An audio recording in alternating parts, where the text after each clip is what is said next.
Welkom by hierdie week se AMT Politieke Oorsig. Ons gesels soos ouer gewoonte weer met Roland Henwood van die Universiteit van Pretoria. Altyd 'n hoogtepunt vir my. Baie welkom by ons, Roland. Baie dankie Johnny, lekker om weer te gesels. Roland, ek het nou deur Potch gery, ook inry, toe sien ek die plakate is nou amptelik op vir die verkiesing en almal sê stem vir watter party ook al nou wat se plakate op is. En ons sien dit meer in die nuus ook. Daar's baie meer uitsprake, baie meer gevegte ook. Wat se dinamika sien jy nou? Ja, ek dink ons is besig om so stadig maar seker in die verkiesingsmodus in te gaan. Jy's reg, partye begin plakate opsit. En interessant, die plakate sê vir ons dalk iets van die benadering van partye tot die verkiesing. En dan natuurlik sien ons al hoe meer uitsprake en posisionering, partye wat probeer om in die media te wees, wat hofsaake gebruik, wat allerhande aankondigings maak en sulke goed om hulle profiel te probeer verhoog en effektief te lyk. En ek dink dis die belangrike punt. Daar's partye wat baie vinnig baie meer beter moet lyk as wat hulle in praktyk lyk. Want anders gaan hulle moeilikheid kry in hierdie verkiesing. Miskien net 'n opmerking as ons kyk na plakate. Wat vir my interessant is, die ANC plakate wat ek sover gesien het, is alles met president Ramaphosa se gesig, die wat 'n persoon op het. En terwyl van die ander partye meer na plaaslike leiers op hulle plakate sit. En dit dui vir my op 'n belangrike moontlike benadering tot die verkiesing. Die wat die ANC lyk of hulle 'n nasionale aanslag gaan volg, die groot leier, die president van die party, die persoon wat die meeste aansien geniet, dis die persoon wat hulle voorstoot. Hulle kan beswaarlik meeste van hulle burgemeesters of selfs hulle burgemeesterskandidaate op plakate gaan sit, want hulle is of onbekend of hulle is baie ongewild oor wat hulle doen. Dan is daar ander partye, ek sien die DA byvoorbeeld in Tshwane waar ek nou is, maak groot gewag van die persoon van die burgemeesterskandidaat. So baie meer 'n persoonlike benadering, 'n leier uit die gemeenskap of in die gemeenskap wat hulle voorstoot. En dis baie belangrik want dit sê vir ons waar sien die partye hulle sterkpunte of waar sien hulle die voordeel vir hulle self of 'n baie belangrik in die geval van die ANC, waar lê die swakpunte en die groot uitdagings vir die ANC? Dit lê juis op plaaslike vlak. En daarom dat hulle nie die fokus daarop plaas nie, maar eerder op hulle nasionale leierskap. Roland, jy praat nou so van Ramaphosa wat voorgedruk word, maar hy smaak maar so 'n bietjie met Pala en al daai tipe goed, bietjie onder druk op die oomblik. Is daar nuwe nuus wat uit dit uitkom en dan ook die Madlanga kommissie. Ek dink daar's 'n paar nuwe gebeure ook vir die afgelope week. Ja, die Pala kommissie, ek dink op die stadium die parlementêre komitee is besig om homself voor te berei om aan te gaan met sy werksaamhede.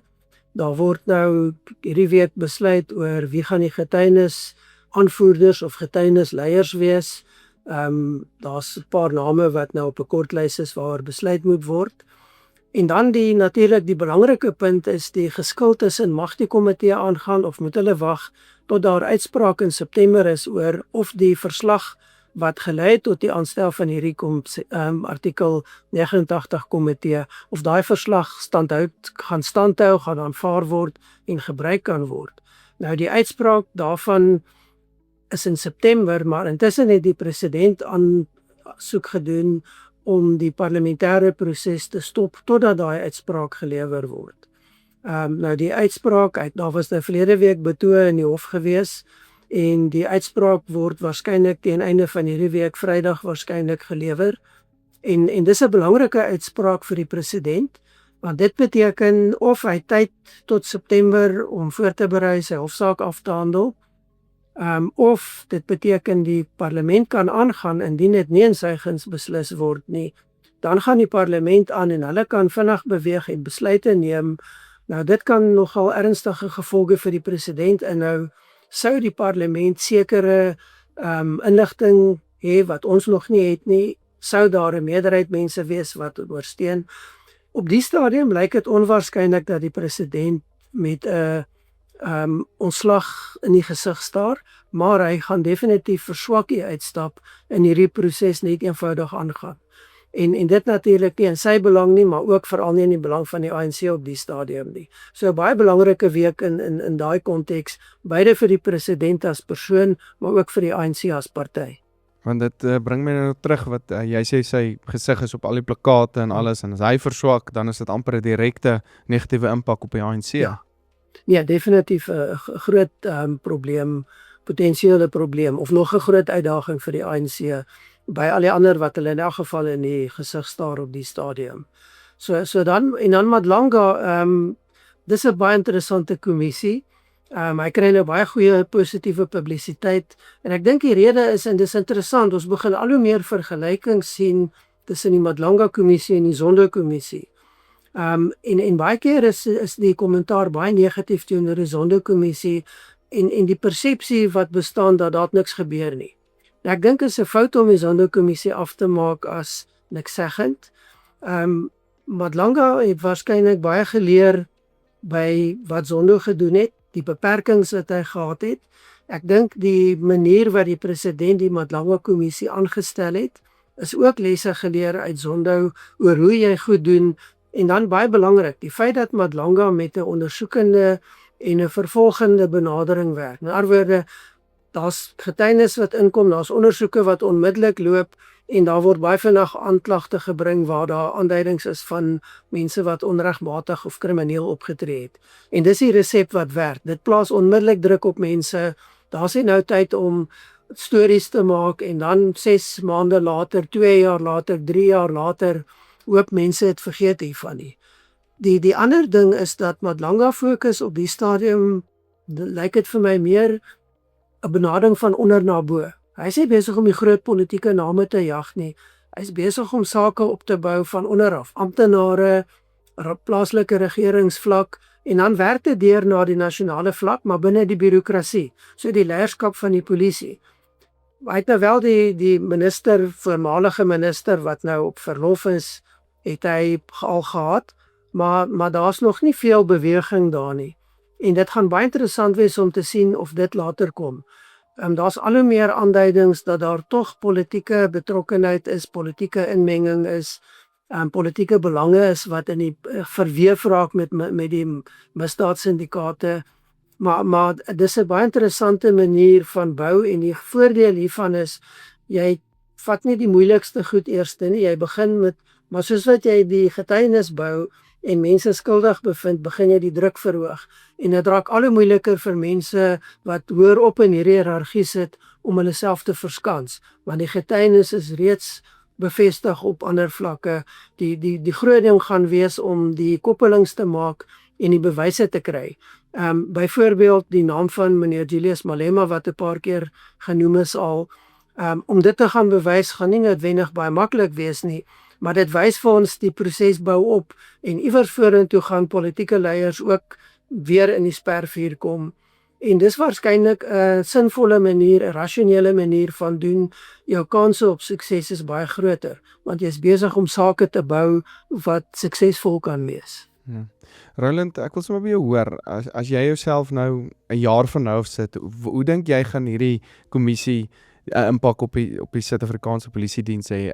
Dink jy daar gaan verandering kom? Dink jy ons gaan, of daar klaar verandering gekom, maar hoe dink jy gaan die Polisiediens oor 'n jaar, 2 jaar van nou af lyk? As ons kyk na wat gesê word vanuit politieke geleerdere, die waarnemende minister van polisie het gister 'n paar belangrike en interessante uitsprake gemaak by 'n konferensie oor polisieering. Ons kyk wat sê navorsers wat spesialiseer in die omgewing van polisiekunde, van die polisie werksomgewing, en ons sien wat ander invloede wat begin deurkom vir ons begin sê, dan dink ek ongetwyfeld gaan daar groot veranderinge kom. Van dit gaan pragmaties wees, byvoorbeeld baie meer klem lê op kundigheid, op leefstyl-audits, op sekuriteitsklarings, en dat as jy nie daai 3 vereistes aan voldoen nie, dan gaan jy nie meer 'n aanstelling kry omdat jy 'n politieke aanstelling is nie. Dit gaan al hoe moeiliker word om dit te doen. Dit gaan al hoe moeiliker word vir senior polisieleiers om aangestel te word en nie die regulasies ten nouste na te kom nie. Daar's byvoorbeeld, het die minister al gister verwys, dat die hele kwessie van verkryging, aankope bestuur, gaan dramaties verander. Daar gaan baie meer klem gelê word op die wetlike vereistes en die toepassing daarvan. En dan het hy 'n ander interessante punt gemaak wat nie nuut is nie, maar dis tog interessant dat hy gesê het die hele kwessie van gemeenskapspolisieering moet herbedink word, moet baie meer beklemtoon word en moet baie beter geïmplementeer word. Nou mense wat bietjie betrokke is by die omgewing van polisiefunksionering sal weet dit word gesê, maar daar is baie struikelblokke wat geplaas word. Die polisieleierskap tot op plaaslike vlak is in baie gevalle glad nie genee om saam te werk met gemeenskapsforums en die eise van die gemeenskappe nie. Hulle dien 'n ander doel, hulle werk na bo, nie na onder nie. En hopelik dit wat die minister sê, dit wat in die parlement gesê word, veral die uitsprake van die voorsitter van die portefeulje komitee oor die polisie, dat hierdie baie belangriker moet word in die toekoms. En ek dink die punt is dat die polisie is daar om die gemeenskap te dien. Die polisie is nie daar om die politieke elite beveilig en sulke tipe goed te doen nie. Daar's ander instellings wat dit moet doen. En dit lyk asof die klem weggeskuif het van dien die gemeenskap, beveg misdaad, na dien die polisiediens en dien die leierskap in die polisiediens en daardeur dien die politieke elite van die land. Nou daarvan moet ons baie vinnig wegbeweeg. En ek het 'n vermoede dat ons in 'n plek nou kom met die regte leierskap, die regte druk wat toegepas word, kan ons dalk nader aan hierdie doelwitte begin beweeg en nie so maklik terugval op dit wat was nie. Maar dit gaan nie maklik wees nie en dan baie belangrik. Dit beteken ons gaan moet ontslaa raak van 'n klomp swak leiers, aanstellings wat gemaak is wat nie in die poste moet wees nie. Nou dit is nie maklik nie en dit gaan waarskynlik tyd vat om dit reg te kry. Dink jy die verandering gaan eers na die verkiesing kom? Dit lyk asof daar alreeds bepaalde verandering sigbaar word, maar ek dink belangrik gaan wees, dit moet eers intern gebeur. Nou dit gaan tyd vat op sigself. Daar gaan waarskynlik baie weerstand wees en daar gaan baie mense wees wat probeer om hierdie proses te verstadig. Ek dink dit hang af van hoe vinnig die werklike kriminele elemente geïdentifiseer en uitgehaal word en dan gaan die hele manier van funksionering in die polisie gaan moet verander. Nou dit gaan tyd vat. So ek het 'n idee dit het reeds begin, maar die sigbare veranderinge na buite in terme van leierskap, in terme van operasionele prosedures, dit sal waarskynlik eers oor tyd sigbaar word. Ek dink die belangrike punt miskien net is, mens moet baie versigtig wees om in te meng in operasionele prosesse. Maar ek dink gemeenskappe moet ook druk toepas waar hulle betrokke is op die proses om seker te maak dat die belange van gemeenskappe gedien word, nie die belange van politieke leiers of polisieleiers nie. Want dit is waar dit skeefloop. Ja. Roland, ek wil dan so 'n bietjie vinnig met Helen Zille wat Johannesburg nou gaan kom red, volgens die nuusberigte, en dan daar's uitbetalings aan van die munisipaliteite ook dan gemaak. Ja, baie interessant. Dit is baie duidelik dat Helen Zille 'n irritasie en 'n bedreiging vir die ANC in Johannesburg is. As ons kyk na die uitsprake, die huidige burgemeester Dara Morero wat glad nie beïndruk is nie, wat basies sê sy weet nie wat sy doen nie, sy kan nie Johannesburg beter maak as hy dit doen nie. Dis in effek wat hy sê. Nou hy is die argitek in die laaste fase van Johannesburg se inploffing. Die uitsprake dit sal sukkel om dit swakker te doen as wat hy dit doen. Wel, die volgende stap in terme van sy model is 'n totale en duie stort van Johannesburg. En dit is hoekom die minister van Finansies ingegryp het by 'n klomp ander, maar die hoofsaaklike ingryping is Johannesburg op die stadium. Want dit is ekonomies baie belangrik, nie net polities nie. En dit kan die hele land skade berokken. So die ANC in Johannesburg kan praat en raas en blaas, die Gautengse leierskap kan praat en raas en blaas, maar ek dink die optrede wat op die stadium saak maak en wat vir ons wys hoe krities dit is dat die minister van Finansies en sy departement bereid was om drastiese stappe kort voor 'n verkiesing te doen, en ek wil sê, nie baie gewilde stappe by almal in die ANC nie. In die parlement was daar ontevredenheid, in ANC geleedere is daar ontevredenheid oor die tydsberekening en die manier wat dit gedoen is, maar die feit dat die minister hierdie stappe geneem het, veral in Johannesburg, wys vir ons hoe krities die situasie is. Nou van die 69 plaaslike regerings waar fondse weerhou is, het die minister gister gesê, 42 van hulle se geld is uitbetaal. Maar baie belangrik, die geld is nie aan die rade uitbetaal nie. Die grootste deel van daai geld is aan krediteure betaal. En en dit is Eskom en die waterrade eerstens. Want dit is waar die groot skuldlas lê en dit belemmer natuurlik die funksionering van Eskom en die waterrade omdat hulle al hoe meer met geld moet werk wat hulle nie het nie en hulle kan nie hulle eie instandhouding en operasionele verantwoordelikhede befonds nie en hulle kry nie geld by die regering om dit te doen nie. So is 'n korttermyn manier om die druk te verlig en seker te maak dat geld verdwyn nie in salarisse en in allerhande projekte wat niks met goed plaaslike regering te doen het nie, maar dit gaan om die druk te verlig en die stelsel aan die gang te hou. Nou mense sal moet sien hoe ver dit gaan, wat nou gaan gebeur. Daar was gister 'n vergadering met die tesourie en Johannesburg burgemeester en sy uitvoerende komitee en die minister sê hulle het 'n ooreenkoms bereik, hy is positief dat hulle nou die probleme kan aanpak. Nou ons weet die minister se uitsprake en die burgemeester en sy komitee se uitsprake verskil soos dag en nag. Ons gaan moet sien hoe dit gaan uitspeel op die kort termyn. Die interessante is dat Dada Morero se daas burgemeester is baie duidelik getel. Hy word in die pos aangehou waarskynlik om kontinuïteit te skep te hou tot die einde, maar daar's klaar 'n nuwe burgemeesterskandidaat aangewys in die persoon van die eerwaarde Fred Chikane. Nou dit sê vir 'n mens die ANC is bekommerd, is onder druk, maar hulle het nie iemand wat uit plaaslike regering kom en uit daai kundigheidspool kom aangestel nie. Hulle het een van die ou strydrosse gaan haal wat DG was in die president se kantoor, wat nou saamgewerk het met president Mbeki, so bietjie saamgewerk het met president Zuma aan die begin. Waarskynlik 'n persoon van aansien as jy hom vergelyk met al die ander ANC leiers, maar of hy die vermoë gaan hê om die kiesers te mobiliseer en om werklik 'n meerderheid te bring vir die ANC in Johannesburg, dit sal ons moet wag en sien. Want die probleem van Johannesburg is nie net die plaaslike regering nie.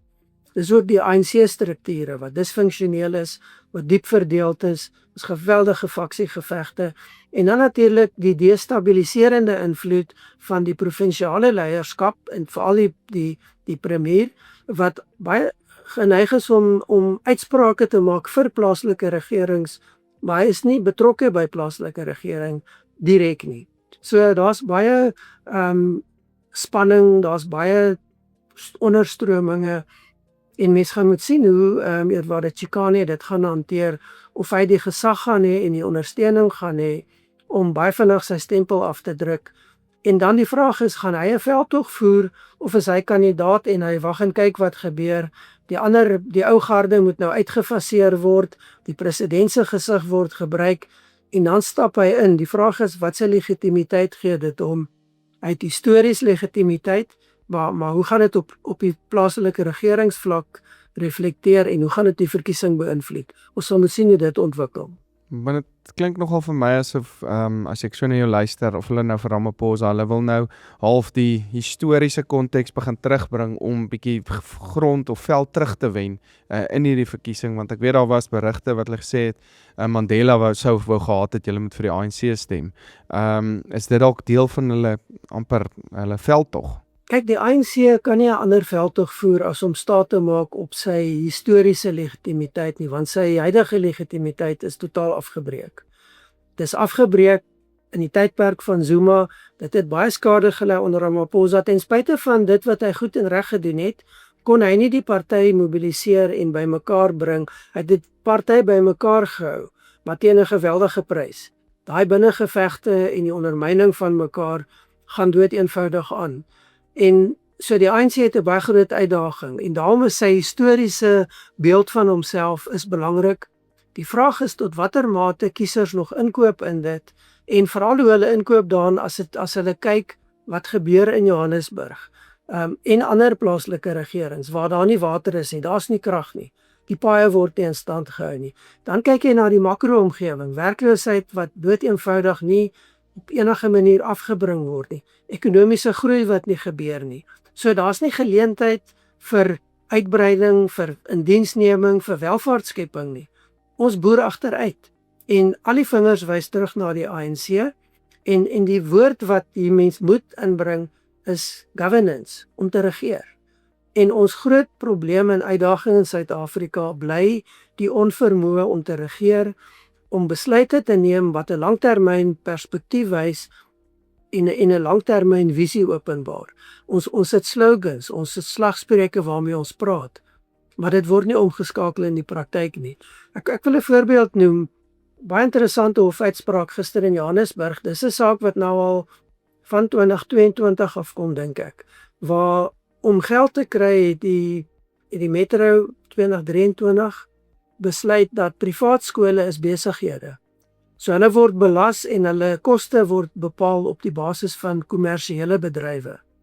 Nou die saak het al 2 keer in die hof gedraai. Elke keer het die privaat skole die saak gewen, wie hulle verteenwoordig, teen die plaaslike regering, en nou het dit weer in die hof gedraai, omdat die argument was, maar die Metro hou nie by die ooreenkoms en die hofuitsprake nie.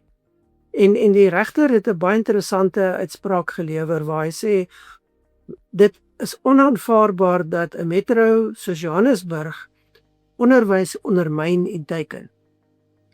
Sy argument wat hy gebruik het is dat die staat kan nie kwaliteit onderrig gee nie.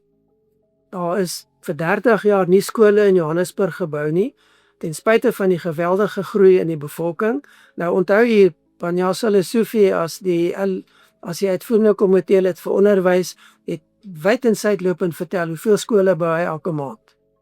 So weet net 'n interessante kontradiksie hier. Die regter het verder gesê, kwaliteit van onderrig in baie staats- of openbare skole is so swak dat mense dit nie hulle kinders soontoe kan vat nie. Nou gaan hulle na privaat skole toe wat reeds duur is, en nou kom die Metro en hy teiken hulle, want hy soek geld. Hy sê is onaanvaarbaar, hulle kan nie dit doen nie. Nou dis die dilemma wat jy toenemend mee begin sit as jy met die ANC werk, is dat daar 'n ongelooflike naïwiteit en 'n vyhandigheid is oor die implikasies van die besluite wat geneem word, die naïwiteit en die vyhandigheid in terme van enigiets wat besigheid is 'n teiken om geld by te kry. En ongeag die gevolge daarvan. Nou hierdie is die tipe uitsprake wat vir 'n mens rigtinggewend is en hopelik wat die mens by die punt bring om te sê, maar politici en amptenare kan nie net doen wat hulle doen nie. Daar's baie voorbeelde hiervan waar uitsprake gebring word wat die remme plaas op hulle. Die groot ding is, die wat betrokke is moet aanhou beklei om toe te sien dat dit wel gedoen word, soos wat dit in die beste moontlike opsie kan wees. En dit is waar baie keer probleme is. Ons sien ongelukkig aan die een kant, al hoe meer dat die regbank gebruik word om politieke probleme te hanteer. Ek sê ongelukkig want dit beteken jy verpolitiseer die regsproses, is die risiko wat jy loop. Aan die ander kant positief, in die sin daar is 'n stelsel wat in baie opsigte, nie altyd nie, maar in baie opsigte 'n rem plaas op politieke besluite, op amptenare en 'n bietjie meer rasionaliteit terugbring in die proses en fokus op die funksionele.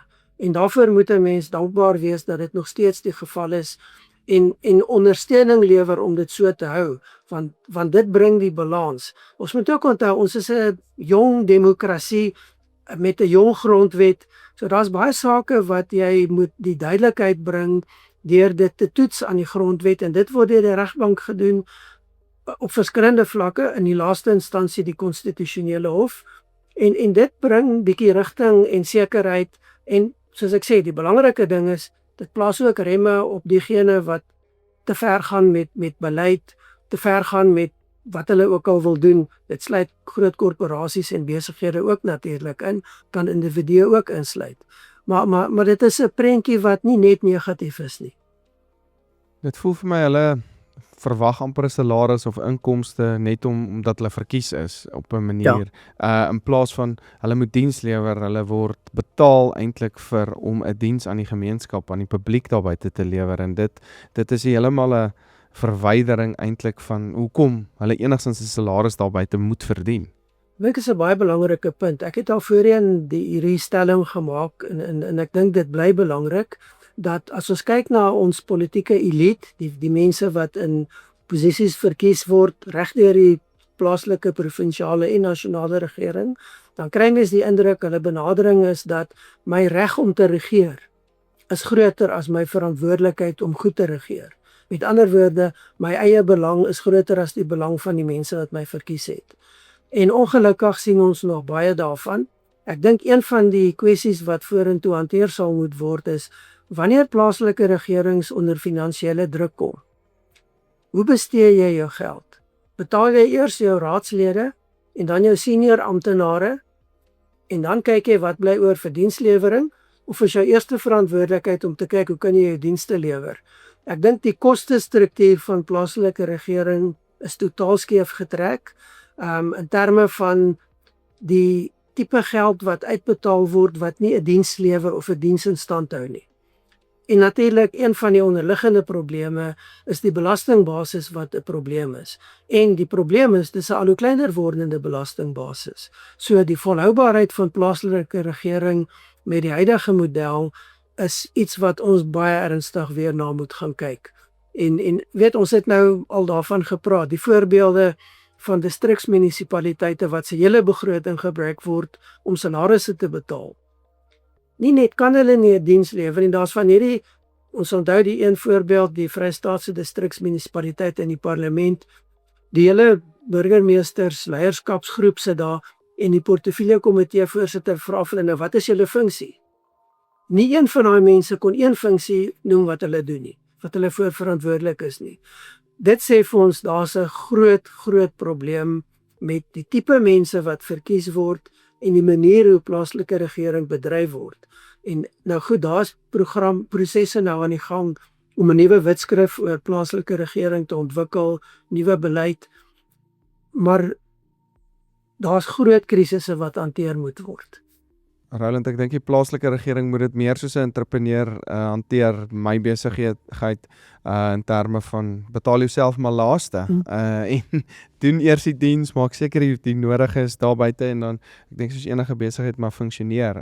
Kyk, Die baas moet laaste betaal word. Dis 'n argument wat ek al gemaak het en die reaksie was ewig. Hoe kan jy sê ons moet nie betaal word nie? Ek dink ons moet dit Ek dryf. dink die probleem is daar moet anders gekyk word. Laat mense betaal moet word is reg, maar dalk moet ons gaan kyk na meer prestasiegebaseerde vergoeding, ook vir raadslede, want aan die einde van die proses is hulle verantwoordelik om toe te sien dat hulle raad funksioneer. Nou daar sit jy met 'n ander uitdaging. Jy het nou gevestigde belange binne die amptenary en hulle veg teen die politici om dit te beskerm. En dit is vir te lank toegelaat om te ontwikkel. Die groot uitdaging het gekom met die vermenging van party en regering. En daar's nie 'n onderskeid tussen die politieke party en die amptenare as funksionele rolbekleers nie. Hulle het in mekaar geweef geraak. En nou het jou politieke gevegte het oorgespoel, maar die manier om jouself ook te verdedig teen die goed is om politiek te gebruik en partystrukture te gebruik. En dit maak dit baie moeilik vir raadslede om effektief beheer te kry. En dit het ons gesien waar oppositiepartye in regering kom. Tshwane is 'n baie goeie voorbeeld, toe die DA oorneem, baie moeilik met die ANC gedomineerde amptenary saam te werk. En daai proses raak moeiliker, want nou is dit nie meer net ANC gedomineerde amptenary nie, dis ook belangegedrewe amptenare, wat deel in kontrakte, wat korrupsie, wat voordele kry uit kontrakte, so dis 'n geweldige groot probleem, en dit is nie iets wat jy baie vinnig gaan oplos nie. Ek dink een van die probleme wat ons tot nou gesien het, is die bereidwilligheid om hard op te tree. Is nie altyd daar gewees nie. Dis waarskynlik maar die lesse wat 'n mens leer, dat jy vorentoe gaan jy baie harder moet optree, jy gaan baie meer ongewild wees, maar jy gaan iets moet doen, en jy gaan moeilike gevegte optel. En jy gaan ondersteuning nodig hê van jou gemeenskap om hierdie goed te bestuur en hierdie probleme werklik wortel en tak uit te roei. Ek dink dit begin maar dit is tog op in 'n positiewe lig wat ons al hierdie sê, want daar's tog verandering besig. Die mense, ek dink die publiek is besig om moeg te raak vir al hierdie, en daar's nie vir my 'n lekkerder woord as incompetence nie. Dit is vir my, so die mense is besig om nou weg te beweeg van die incompetence af, en ek dink die einde van die jaar se verkiesing gaan vir ons baie vertel van hoe moeg die mense eintlik nou is van dit. Ja. Dit is so, ons sien dit, ons hoor dit, jy oral waar jy beweeg regdeur Suid-Afrika waar jy met mense praat, word jy baie bewus daarvan. My enigste kommer is dat die reaksie van die meerderheid van ons kiesers is onttrekking. En as ons nie daai proses kan omskakel in deelname en dan deelname om te verander, om goeie regering moontlik te maak nie, dan gaan ons nog baie lank sukkel met hierdie tipe probleme. En dis hoekom hierdie verkiesing om te gaan stem, ja, hierdie jaar is krities belangrik. Gaan stem, maar gaan maak 'n ingeligte stem. Gaan stem in jou belang, nie in die party wat vir jou beloftes maak nie. Gaan kyk wie lewer af, wie kan vir jou doen wat jy wil hê. En dan maak jy 'n ingeligte besluit daaroor. Roland, maar dis nie net ons wat met probleme sit met veranderende, kan ek sê, bestuur of regering nie.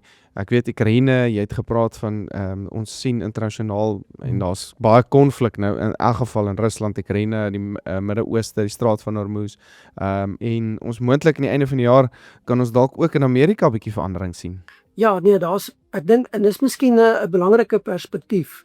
Mense is baie geneig om vasgevang te word in jou eie klein wêreldjie waar jy leef en amper oorweldig te word met die probleme wat jy sien. Dis nie net in Suid-Afrika wat dit gebeur nie, dit is op die stadium 'n patroon wat ons reg deur die wêreld sien. Ek wil miskien begin by Brittanje, die Verenigde Koninkryk, hoe mense dit ook al wil noem, wat geweldige politieke probleme het. Die fragmentering van hulle politiek en die liggende verskille wat jy begin sien. Ek meen dis nie nuut nie. Ons sien dit oor tyd, maar dit het nou nog 'n kop gehuis van 'n eerste minister, die 7de eerste minister die afgelope 10 jaar. Nou, een van die belangrike redes hiervoor natuurlik is Brexit. Die besluit van Brittanje om uit die Europese Unie te tree, wat 'n klomp mense gesien het as 'n begin van 'n nuwe era in die herstel van die glorie van 'n onafhanklike Brittanje. Nou, daar was baie waarskuwings, dit gaan nie werk nie. En ons sien nou dat daai besluit het geweldige gevolge, nie net gevolge op ekonomiese vlak nie en in die eksterne omgewing nie, maar ook gevolge op die binnelandse politiek. En daarom hierdie onstabiliteit en hierdie fragmentering. En nou kry jy dat daar al hoe meer radikalisering in die politiek begin. Tendense wat ons op ander plekke sien, geweldige ontevredenheid met 'n klomp goed. En dit ondermyn politieke instellings, dit ondermyn politieke leierskap, maar nou kry jy ook dat binne politieke partye word hierdie dinamika gebruik om eie belange te bevorder. En dan kry jy die onstabiliteit. Nou ja, nog 'n nuwe eerste minister wat hierdie week oorgeneem het, Andy Burnham wat nou die nuwe eerste minister is. Nou hy het ons gaan moet sien, teoreties kan hy tot Augustus 2029 aan bewind bly. Die vraag is, gaan hy dit regkry? Hy het 'n klomp baie groot beloftes gemaak in sy eerste 2 dae. Ons gaan moet sien tot watter mate hy uitvoering kan bring daaraan.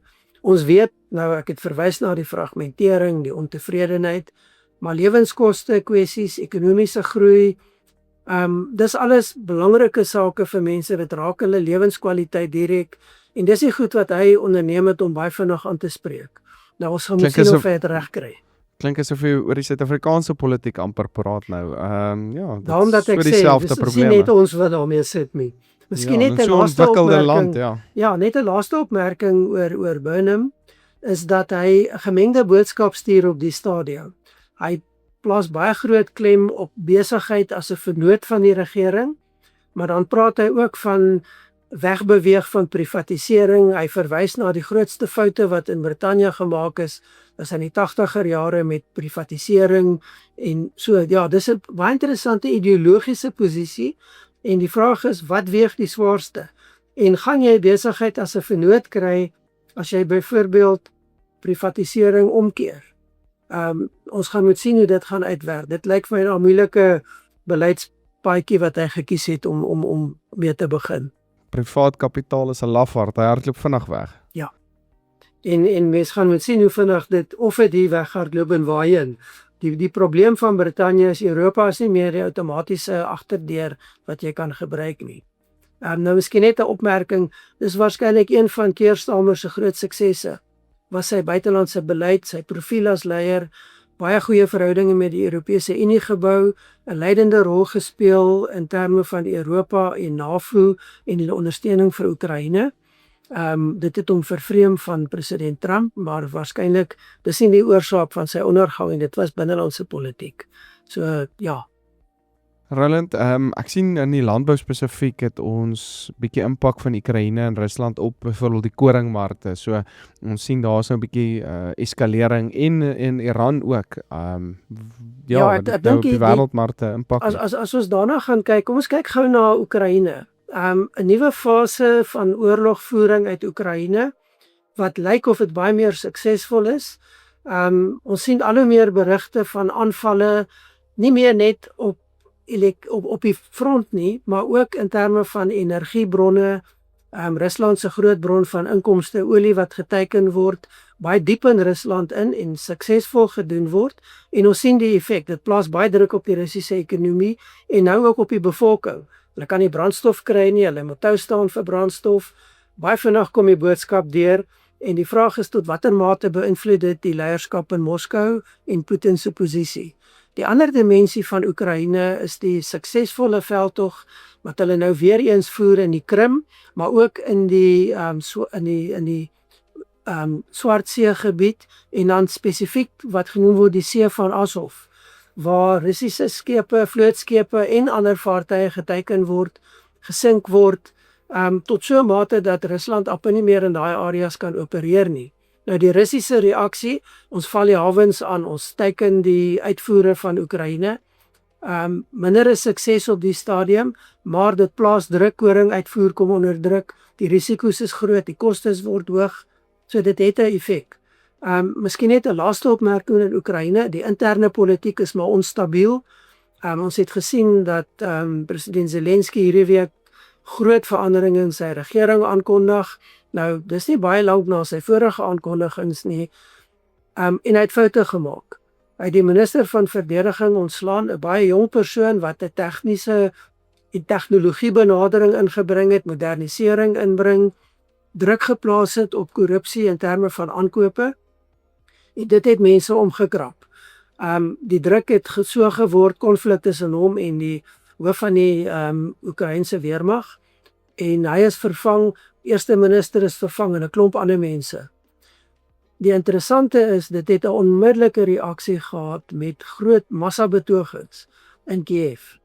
En vir 'n paar dae het Zelensky die druk weerstaan en gister het hy toegegee en hy het die hoof van die weermag afgedank wat Russies opgeleide soldaat is en dit was die beskuldiging dat hy dieselfde benadering volg as die Russe.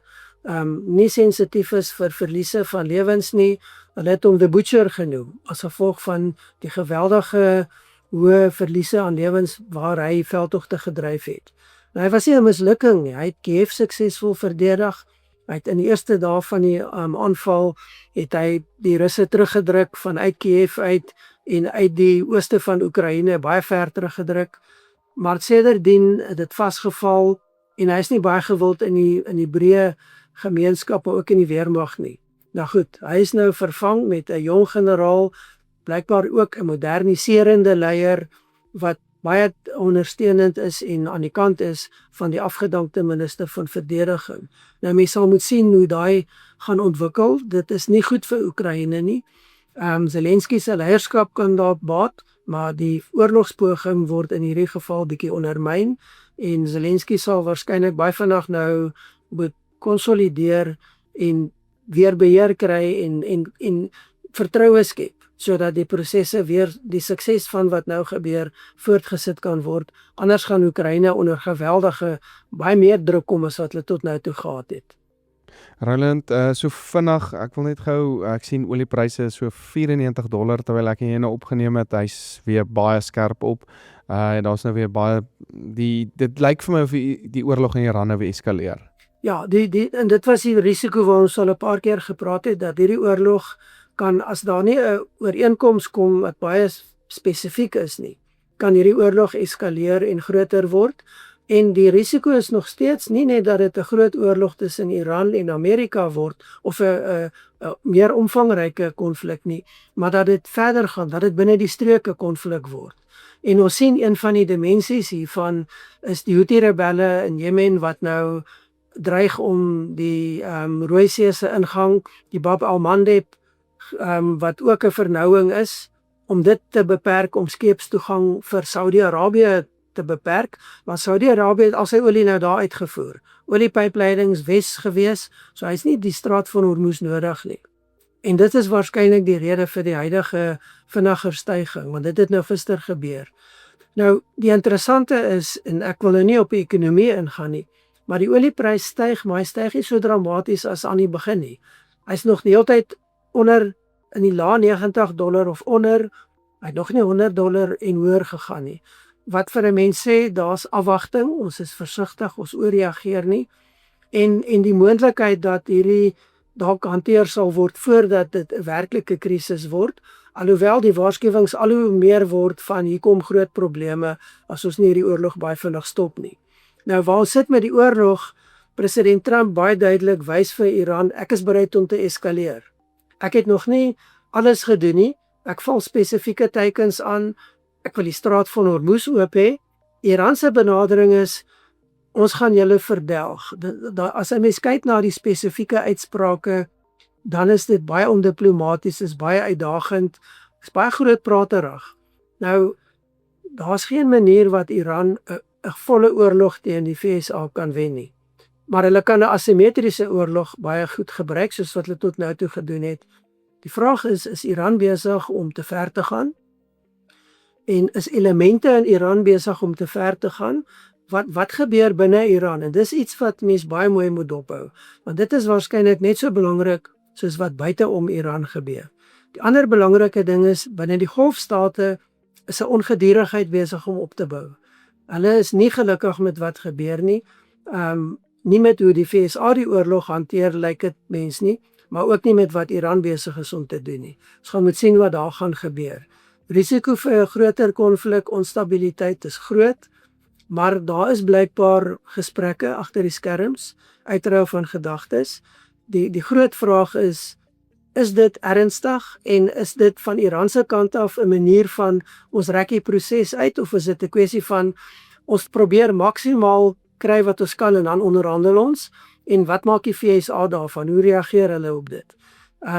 Want daar's baie druk besig om op te bou in die VSA ook.